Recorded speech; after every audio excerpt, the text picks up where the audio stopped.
All right, hello channel. We're here with the impeccable Drew Gill on Lake of the Ozarks. Toyota Plains Division, stop number 1. And it is nice and chilly today, isn't it? Dude, it's cold. What's that water temp? We were rocking with 38 right now. 38. There was still ice in the back of PB2. That ought to tell you something, folks. Hi guys, welcome back to the channel. We have an extra special treat for you today. There's a couple things I wanted to pick up at the bait shop, so I scanned out this Fitz's tackle right down there by PB2. I was staying at Schmitz Creek Hotel, not Schitt's Creek, Schmitz Creek. Great place, by the way, for 60 bucks a night. Shh, little secret. And I stopped by, I'm getting out of my car, and I hear the text go off for your pairing. I pull up the pairing, my heart stops, I look at it, I have to look at it again to comprehend it. It's the one and only Drew Gill. I'm like, oh my God. So, I was quite happy to see that. We're gonna have an excellent time out on the water. You're gonna love this video. We had a lot of great conversations, and let it roll. What's that mount for over there? What's the mount for? That's for our communications box for the BPT event. Ah, gotcha. Put the stat unit on there, and the stat unit's like their store tracker communication thing. Yep. Basically, it allows them to get connection to AT&T, Verizon, T-Mobile. Anybody that, yeah, because coverage is so sparse according to where you are, right? Like you watch it online and sometimes it just, pixelates and goes away. I've wondered about that. That's what I do, comms. I'm an electrical engineer and communications, so.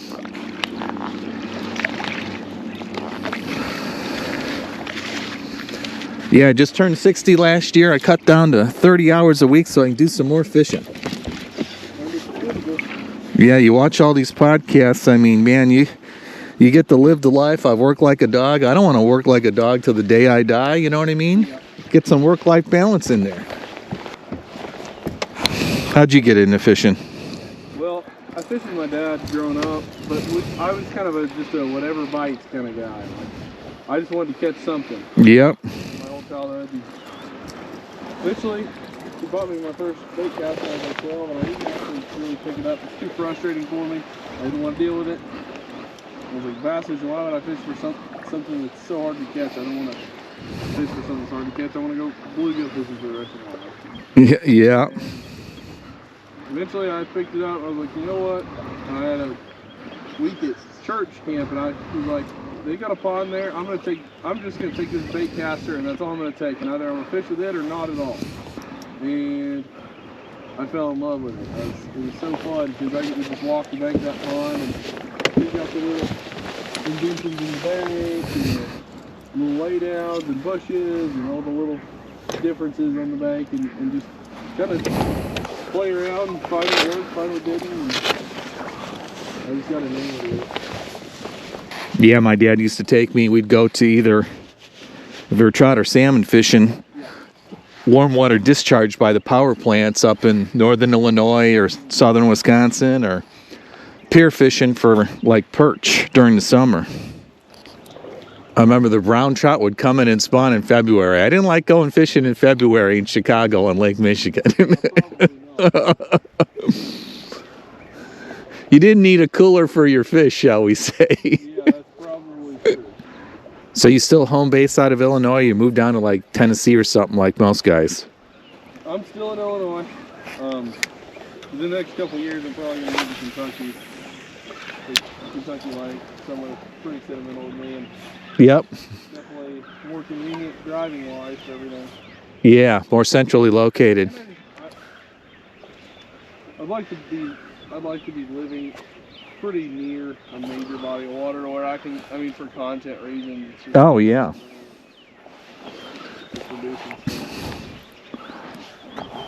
Hard to do that without being near Well, Mr. Gabe Montgomery says, say hi. Well, and have you been working on your Japanese? Yeah. Oh, that looks like a bait ball or something. That is a pile. big ginormous pile.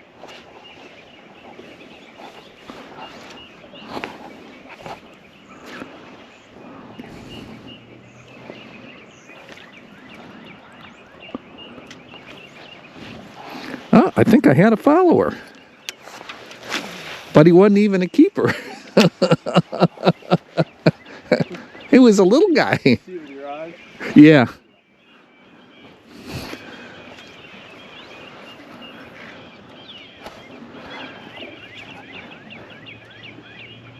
If I catch 2 6-inch spots, does it count as a 12? Yeah. I freaking wish. Well, co-angler etiquette, I gotta let you catch the first one, so Yeah. you could just get that one out of the way. I'd appreciate it. You had to get today. If you have the chance to catch one, I'd probably do it.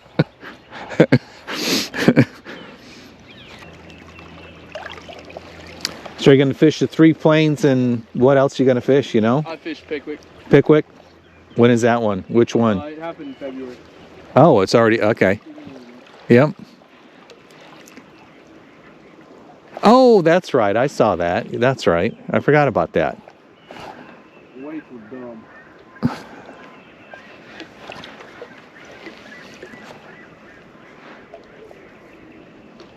About 24 pounds a day, and you only make the top 10. Yeah, uh-huh. It was insane, wasn't it? I've never seen anything like it. So what's your prediction for what's going to win his boater today? Do what? Pounds to win today. Probably somewhere between 17 and 19 and change. Yep.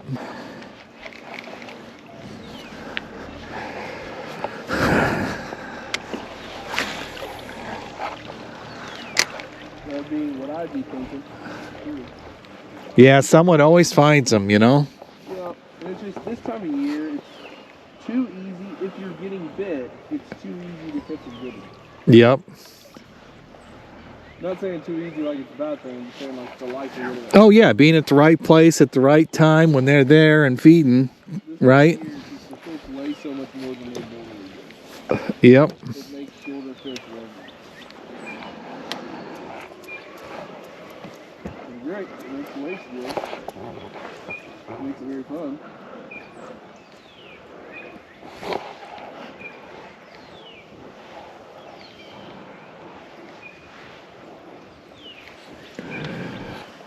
Come on now. I say that as if there's even been a bass behind it. Here, fishy, fishy, fishy, fishy. Everybody's guilty of that.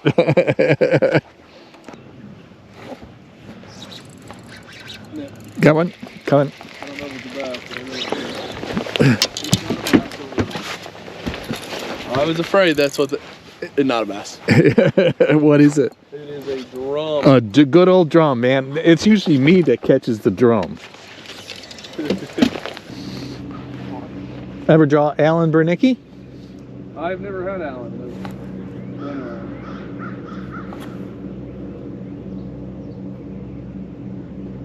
But he's won him some money out of the back of the boat. Yep. Yep. Yeah, he just won at Rayburn, and out of the blue I said, hey, will you come on my live stream? And he did. He was awesome. A lot of good tips. Doing well consistently on the back of the boat is incredible fun. Oh, fish. You got a fish? Yeah. I don't know. I don't think it's going to be a keeper. God, he bit so lightly, I didn't even feel him. They do exist.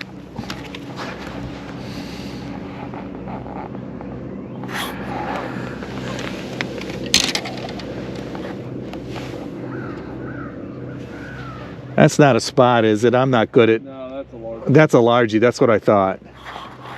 But, hey, look at that. At least something. There's at least a living, breathing. Hello, folks.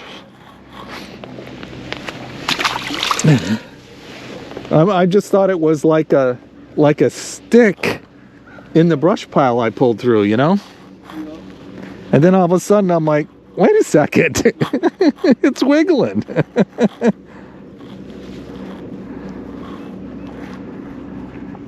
Okay, 10 horse Monty, this is your rig. Thank you, sir. That was a tip I found on his channel, this little setup. Gotcha. Well, it's a micro jig and basically a Senko worm, but it's kind of like a dad with a little extra, right? And I started fishing it on, I just got a BFS setup this year. Okay, guys, how about that? Got that first non-keeper, got me excited. I was using this little micro finesse jig, this little Jewel AJ finesse jig. Great little finesse jig. A lot of the docks are in like 20 feet of water, so it's like this one is the 5/16 guy, so I can get down there a little bit quicker. And like I said, I used that little tidbit of a Senko, almost like a little net on here, little watermelon fleck there, and toss it into the brush pile. I didn't see it on the sonar or anything, but I felt it coming through the first time. Came through it the second time, like I said there. I thought there was a little junk on the jig, and then all of a sudden it just starts coming my way, slacklining. So I had to pull it up real quick. Got excited there for a second, but then realized he was a short little guy here, so that was pretty exciting. I was glad to get a late boat number today, because I'm guessing they're gonna the bite window is gonna be like afternoon when it warms up a little bit, huh? Is that when you caught them? They don't bite, and then you get around it. You just got to get around it. Don't go in front of a lap. Yep. So freaking hard. A game of probability and percentages, right?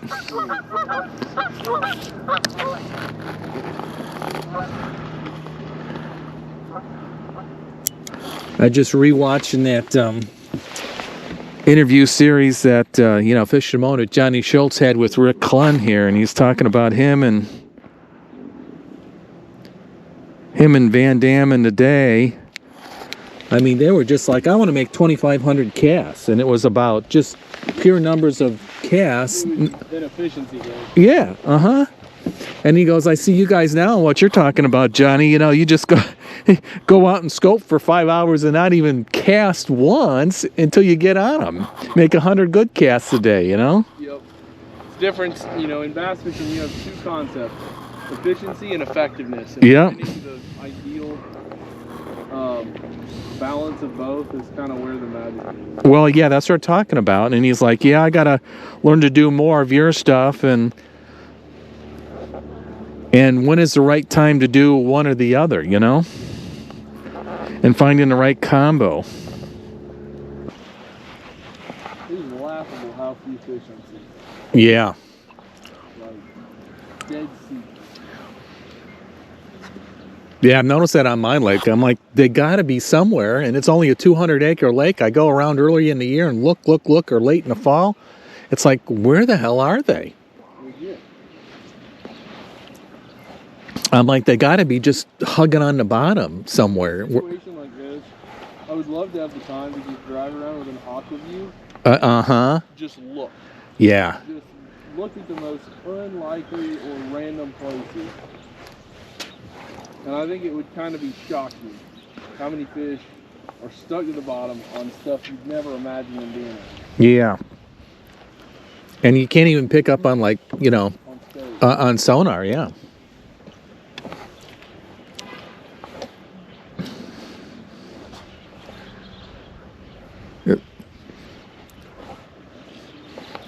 Yeah, I traded my aluminum for a Z518 a few years ago, and it had Hummingbird Live on it. First time I got a chance to use it. And, you come up to a log or a stump or brush pile, and you can see that's what it is, but you don't see any fish. And someone said, oh, yeah, you gotta throw on it. And then you throw on it, and you see them come out, and you didn't even see them. Out of nowhere. And I've seen that happen on the bottom, too. Yeah. You don't even see them. With scope, you generally, like with live scopes, you generally see most of the fish that are relating to a piece of cover. Yeah. Because their target separation is really good. But you don't see, there's still a lot of fish that are on the bottom of the piece. You can't differentiate, you can't distinguish. Yep. Yep. Mm-hmm. I mean, you get mega downer side imaging, and you got to really blow it up sometimes to even say, oh, that might be a little hump, right? Yeah. And then when you really look at the scale, you're like, oh yeah, that could have been a 2 or 3 pounder I thought was a tiny little nothing, you know? Yeah.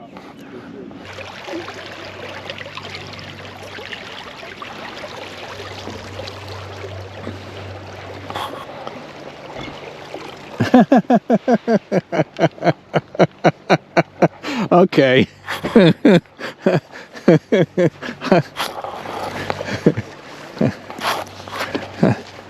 I think I win the prize for smallest fish of the day.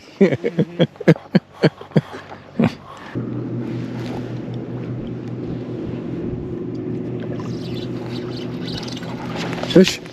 Go.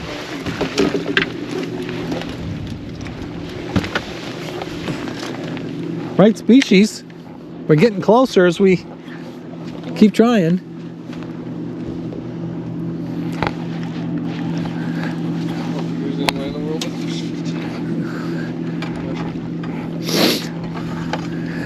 Yeah, I'm the king of the 13 3/4 incher. Yep, 14 and oh, you can close his mouth, right? Oh, oh.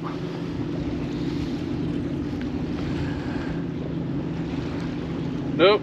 Yep. See you later, buddy. Yep.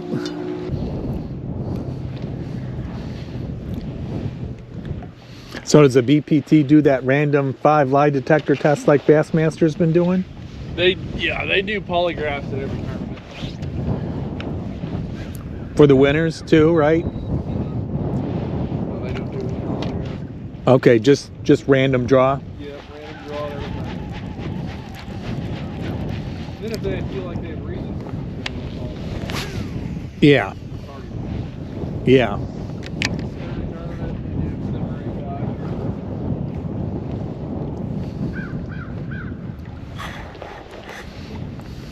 I always thought about that when I'm watching crime shows. You know, if you're a conscientious person, you're probably nervous as shit anyway if they drag you in and do that, you know? We'll have to pull out the 1.2 Kitex.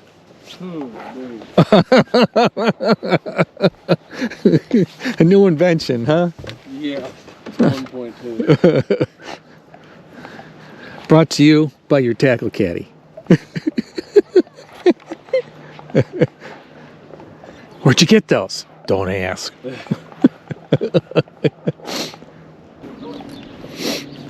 You play any sports in high school? I played baseball and golf. Man, I wasn't good enough for golf. I played basketball and baseball for a couple years. I played baseball and I loved pitching. That's what I did. Played baseball until my arm started to hurt. Until they told me basically either get surgery or stop pitching. And I was like, I don't enjoy the rest of baseball enough to Well, yeah. continue doing it. And I was like, I don't know that I want to have surgery. So it was like, it wasn't, at the time I was about 5'9", 5'10" in high school. And I was like, Are you really going to make it? Is it worth it? And even now with how tall I am now, I still wouldn't have chosen that. I mean, there's Yeah. 6'3" right hand. Oh. Guys that want to go throw a ball. Oh, yeah. You know what? I like bass fishing. Let's try it. Yeah. Do this tournament.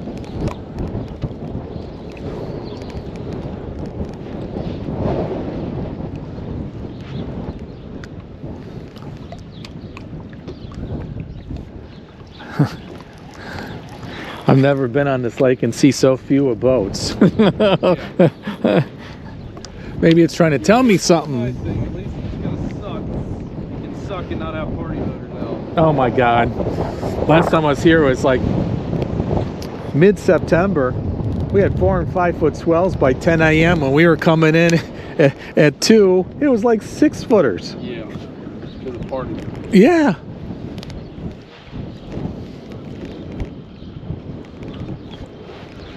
Did you fish a Toyota here in September? Is that what you said? No, I fished a super. Oh, yeah. I jumped in a super.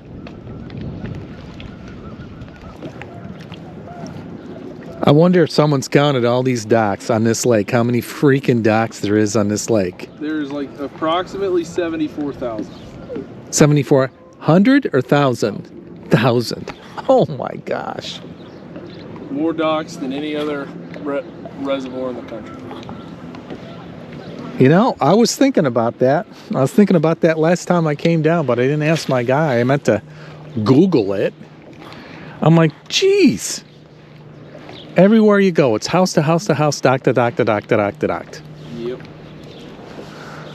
That is true. You say you're in a band? Well, not anymore, but I've been in bands all my life. What kind of band? Rock, progressive rock. Later on, you know, something a little R&B and soul. When we met this girl who was a great singer, and that was like her deal.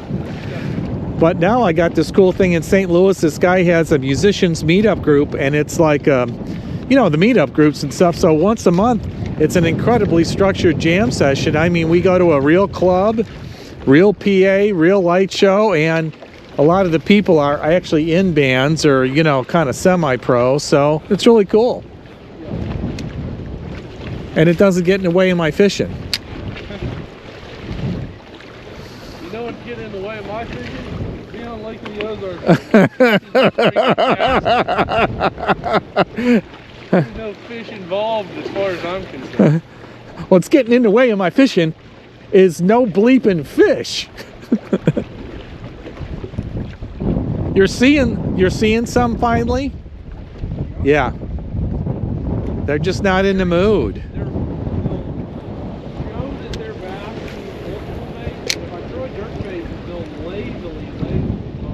Yeah, uh-huh.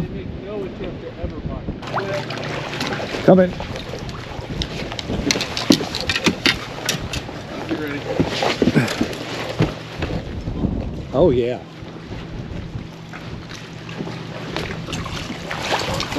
Yeah. Woohoo! A fish! On the board. Yeah! Oh my gosh. They actually exist. I caught a fish, guys. I caught a fish. I bet you're ahead of half the boaters now. All right. Watch those hooks. I think it's in the net. You got what? Got pliers over here? Yeah. First get those hooks not in hand.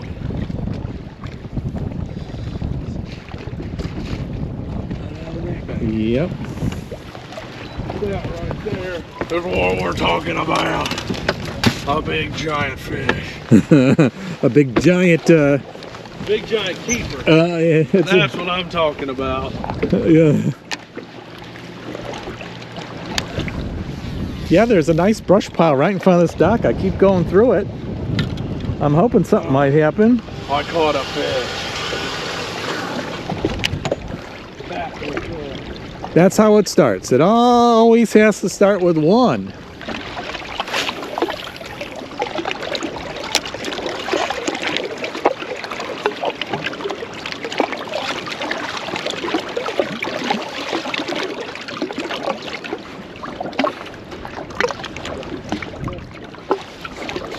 Coming.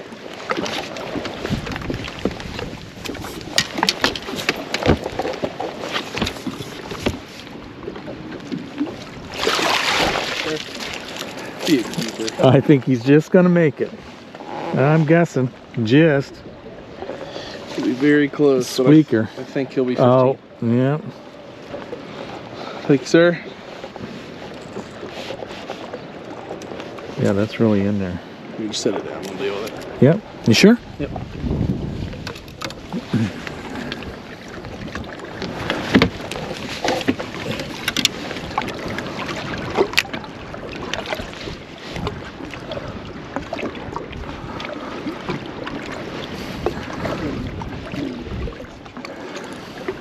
Nope. There, make Same guy, 14 3/4. 14 and a half, 14 2/3. Yeah. Not even 14 3/4. Saw the yap in the belly and thought so, and then when you pulled him up, I'm like, ooh, he's kind of a shorty.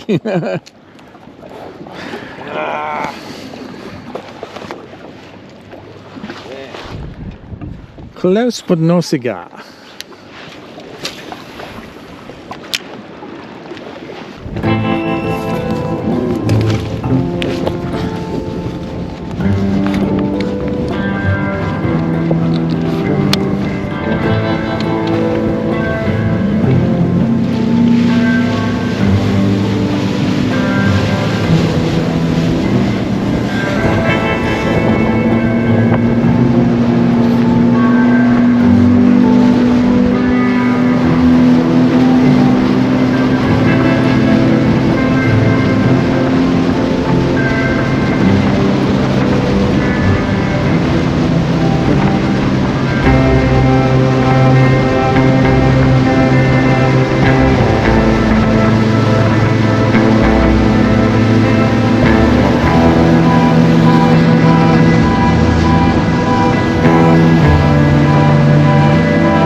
Okay, what was I throwing here?